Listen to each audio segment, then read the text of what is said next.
Class 10th KP के chapter name introduction to trigonometry और इसकी रिव्यू एक्सरसाइज नंबर 7 को हम सॉल्व करेंगे, जिसका क्वेश्चन नंबर 6 है कि फाइंड ट्रिग्नोमेट्रिक रेशियोज ऑफ, और एंगल जो हमें गिवन है वो -240 डिग्री है। ठीक है, तो इस पे हमने ट्रिग्नोमेट्रिक रेशियोज जो है वो फाइंड करनी है। इस एंगल का को टर्मिनल एंगल अगर हम निकालना चाहें तो हम इसमें ऐड करेंगे 360 डिग्री। ठीक है, तो अगर हम इस पे 360 डिग्री प्लस करते हैं जो कि 1 रेवोल्यूशन है, तो हमें मिलता है 120 डिग्री, जो कि इस एंगल का को टर्मिनल एंगल है।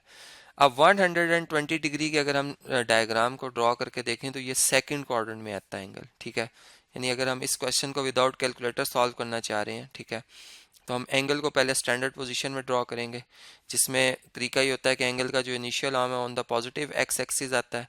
ठीक है, और जो वर्टेक्स है वो रीजन पे आता है। अब चूंकि ये एंगल जो है 90 में अगर आप 30 ऐड करें तो बनता है 120। ठीक है, इसका मतलब सेकंड क्वाड्रेंट में है इस तरह से। ठीक है, ये एंगल है 120 डिग्री का। अब इसके साथ अगर हम कनेक्ट कर दें एक राइट एंगल ट्राइंगल, ठीक है, और इस राइट एंगल ट्राइंगल में ये 90 का एंगल है और इसके अपोजिट साइड ये हाइपोटेन्यूज साइड है। ठीक है, तो हम ये देख रहे हैं कि जो इसके ट्राइंगल के अंदर ये एंगल बनेगा, इंटरनल एंगल ये बनेगा 60 डिग्री का, क्योंकि इन दोनों का सम है 180। ठीक है, ये सप्लीमेंट्री एंगल्स हैं। अब ये एंगल जो बनेगा, चूंकि ये 90 है, तो ये एंगल जो बनेगा ये बनेगा 30 डिग्री। अब हमने एक प्रॉपर्टी पढ़ रखी है कि राइट एंगल ट्राइंगल में जो साइड अपोजिट टू 30 डिग्री होती है उसकी और हाइपोटेन्यूज की रेशियो होती है 1:2, यानी अगर ये 1 सेंटीमीटर है तो हाइपोटेन्यूज उसका डबल होगा।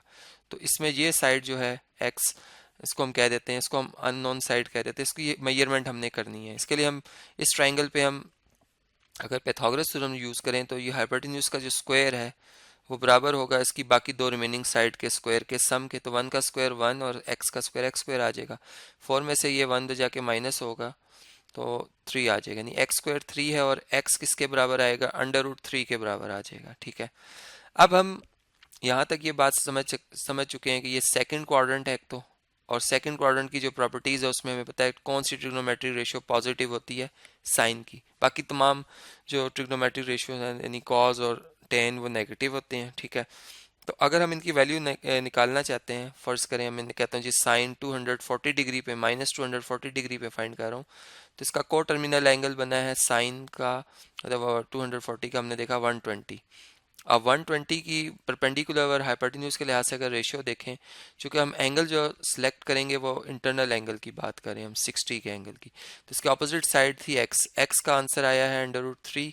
ठीक है, ओवर हाइपोटेन्यूज की वैल्यू और 2, तो साइन 120 की जो वैल्यू आ रही है वो √3/2 आ रही है विद पॉजिटिव साइन। ठीक है, कोसिकेंट जो है 100 एंड, या इसको चलें जो एंगल हमें गिवन अगर हम उसी की बात करें 240 डिग्री की, तो कोसिकेंट चूंकि साइन का रेसिप्रोकल होता है इसलिए ये 2/√3 हो जाएगा। ठीक है, अगर हम कॉस की बात करें तो ये बेस ओवर हाइपोटेन्यूज होता है, और कॉस सेकंड क्वाड्रेंट में नेगेटिव होता है, हम नेगेटिव साइन पुट करेंगे। बेस 60 डिग्री के रेफरेंस से 1 है और हाइपोटेन्यूज जो है वो 2 है। ठीक है, तो जब हम कॉस फाइंड के अगर हम सीकेंट फाइंड करेंगे इसी एंगल पे -240 पे, तो वो कितना बन जाएगा, उसका आंसर -2 आ जाएगा। ठीक है, उसका आंसर क्या आएगा, -2।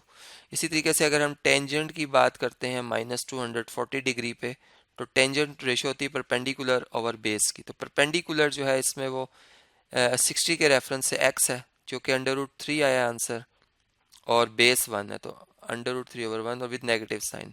तो टेंजेंट -240 डिग्री की जो वैल्यू आ रही है वो कितनी आ रही है जी, -√3 आ रही है। और इसी का अगर रेसिप्रोकल ले लिया जाए टेंजेंट, ठीक है, तो उसमें बेस ऊपर आ जाएगी और परपेंडिकुलर नीचे आ जाएगा, यानी 1 ऊपर आ जाएगा, नेगेटिव साइन ओवर √3। तो ये इसी के से हम ट्रिग्नोमेट्रिक रेशियोज की वैल्यू फाइंड कर सकते हैं।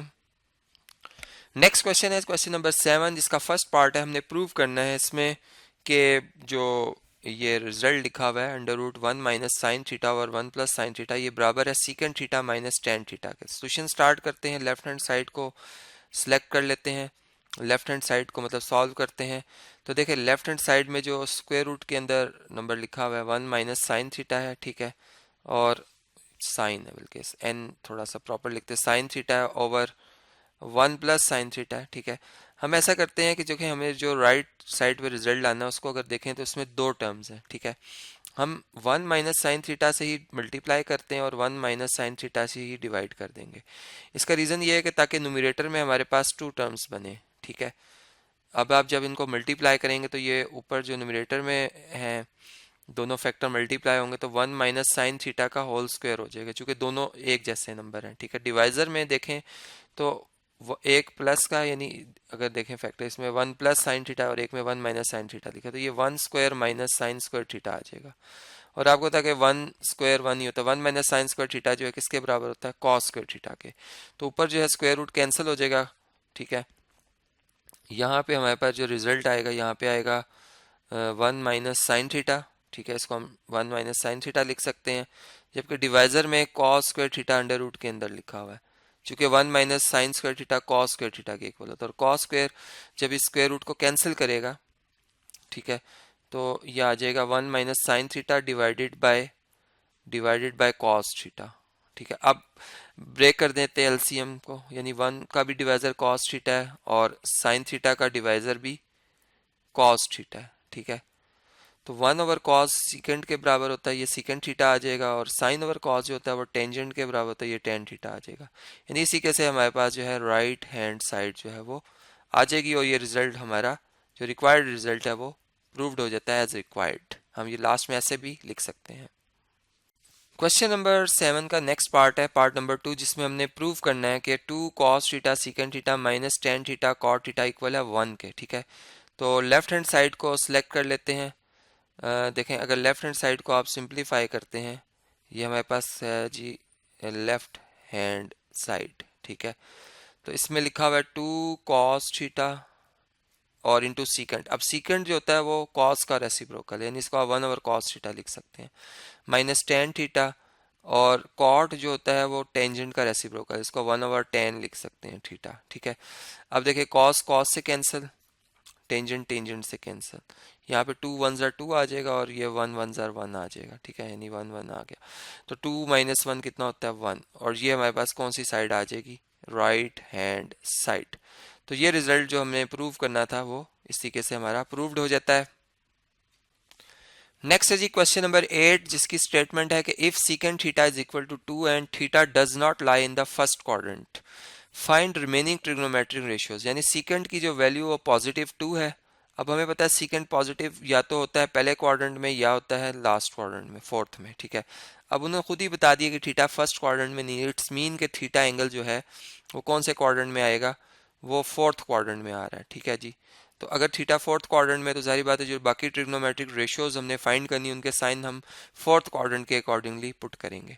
तो हम स्टार्ट करते हैं, secant theta is equal to अगर 2 है तो कॉस थीटा किसके इक्वल हो जाएगा, फिर इसका रेसिप्रोकल ले लेंगे 1 ओवर 2 के इक्वल होगा, ठीक है। अब कॉस्ट जो रेशियो है वो इक्वल होती है बेस ओवर हाइपोटेन्यूज के, ठीक है।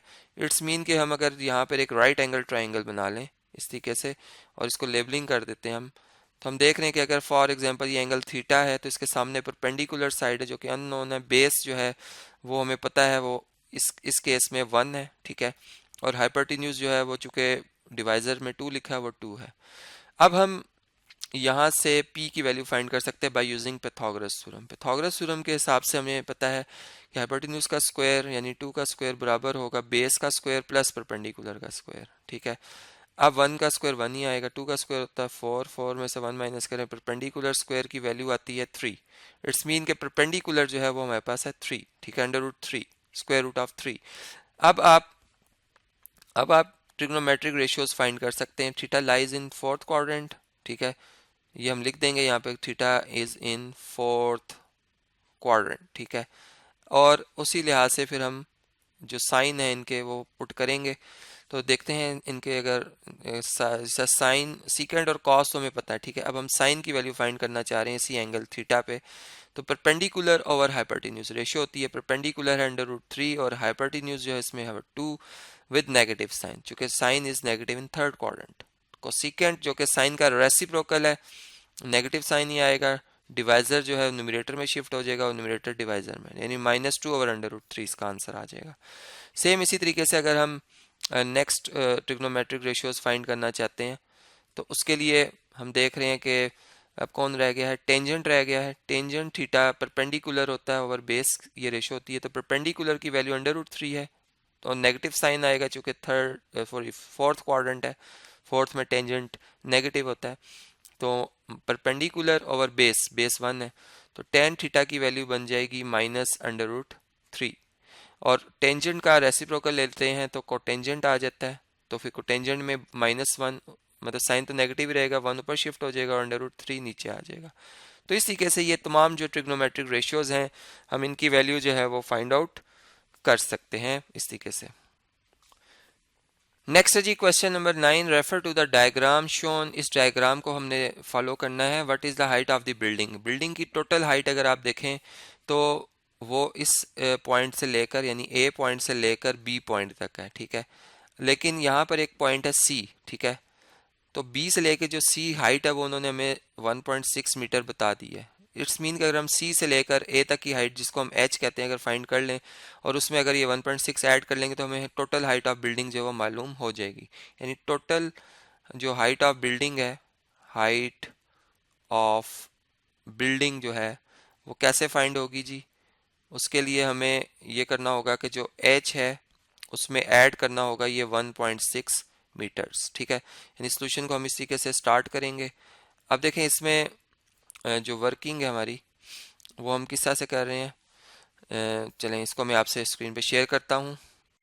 देखिए ये जो ट्राइंगल है इसके अंदर जो एंगल बन रहा है, ये एक्यूट एंगल जो कि 26.5 डिग्री है, ये हमें पता है। इसके ऑपोजिट जो साइड है ये परपेंडिकुलर जो कि हमने फाइंड करनी है, और ये बेस साइड है जिसकी वैल्यू हमें गिवन है, ये है 85 मीटर। तो हम इसमें ट्रिग्नोमेट्रिक रेशियो यूज करेंगे टेंजेंट, ठीक है। हम लिखेंगे tangent 26.5 degree is equal to perpendicular side जो कि एच है ओवर बेस जो कि 85 है, ठीक है। तो हाइट जो एच है वो कैसे फाइंड होगी, 85 को आप मल्टीप्लाई कर देंगे टेंजेंट 26.5 डिग्री की वैल्यू से, ठीक है। कैलकुलेटर स्क्रीन पे शेयर करता हूँ आपसे। टेंजेंट की वैल्यू हमने लेनी है जी 26.5 डिग्री पे, तो टेन की वैल्यू 26.5 डिग्री पे हमने चेक कर ली, ठीक है। 26.5 डिग्री पे टेन की वैल्यू आई है, इसको अब हमने मल्टीप्लाई कर देना है किसके साथ, 85 के साथ। तो ये अगर हम मल्टीप्लाई करें तो ये बनता है 42.4 अप्रोक्सीमेटली 42.4 मीटर्स। तो देयर फॉर जो हाइट बिल्डिंग की है, हाइट ऑफ बिल्डिंग, ठीक है, हाइट ऑफ बिल्डिंग वो कैसे आएगी जी। इक्वेशन नंबर 1 जो मैंने यहाँ बनाई थी उसमें हम अगर इनकी वैल्यू पुट कर दें तो एच की वैल्यू आई है, अप्रॉक्सीमेट हमारा आंसर आएगा 42.4 में आप ऐड करें 1.6, ठीक है। तो ये अप्रॉक्सीमेटली बनता है 44 मीटर, ठीक है, 44 मीटर्स। तो इस तरीके से ये प्रॉब्लम हम अंडरस्टैंड कर सकते हैं जी। नेक्स्ट प्रॉब्लम है प्रॉब्लम नंबर 10, जिसमें लिखा हुआ है कि from a point on level ground, यानी यहाँ पर एक पॉइंट है लेवल ग्राउंड पे, ठीक है। फर्ज करें ये पी पॉइंट है जो कि 125 feet, level ground 125 feet from the base of A tower, ये बेस ऑफ द टावर है, इससे इसका डिस्टेंस जो बन रहा है वो 125 फीट बन रहा है, ठीक है। The angle of elevation is 57.2 degree. Angle of elevation आप देख सकते हैं कि ये लेवल जो है आई लेवल से अबव जो एंगल बन रहा है इस ऑब्जेक्ट को, मतलब या इस टावर की हाइट तक को देखने के लिए ये बना है, जिसको हम लाइन ऑफ साइट कहेंगे, और आई लेवल के दरमियान एंगल है 57.2 डिग्री जो कि एंगल ऑफ एलिवेशन है। Approximate the height of the tower, हमने height of the tower find करनी है, height of the tower to the nearest foot, यानी फुट में हमारा आंसर आना चाहिए, ठीक है। सोल्यूशन स्टार्ट करते हैं जी। सोल्यूशन में हम देख रहे हैं कि एक राइट एंगल ट्राइंगल हमारे सामने बनी हुई है। यहाँ पे अगर आप देखें ये इस डायग्राम में ये राइट एंगल बन रहा है इस वर्टेक्स पे, ठीक है। और फॉर एग्जांपल अगर ये ए वर्टेक्स है और ये बी है, ठीक है, तो ए से बी जो हाइट है इस एंगल के सामने वाली जो साइड होती है इसे हम परपेंडिकुलर कहते हैं, और ये एडजेसेंट साइड है इसे बेस कहते हैं, ठीक है। तो हमें पता है कि बेस और परपेंडिकुलर हमें साइड गिवन है, हम टेंजेंट की रेशियो यूज कर सकते हैं। हम लिखेंगे tangent 57.2 degree is equal to perpendicular side जो कि ए है ओवर बेस साइड जो कि 125 फीट है, ठीक है। तो 125 इधर आके मल्टीप्लाई हो जाएगा टेंजेंट 57.2 डिग्री के साथ, तो ये हमारे पास ए आ जाएगा, ठीक है। यानी ए की जो वैल्यू है वो क्या आएगी, चलें कैलकुलेटर पे इसे कैलकुलेट करते हैं। जी, ये तकरीबन आंसर आ रहा है हमारा 193.962, जिसे हम अप्रॉक्सीमेटली 194 जो है वो लिख सकते हैं। तो एक ये अप्रॉक्सीमेट जो वैल्यू आ रही है वो 194 आ रही है फीट्स में, ठीक है। तो इस तरीके से ये जो प्रॉब्लम था वो हम अंडरस्टैंड कर सकते हैं।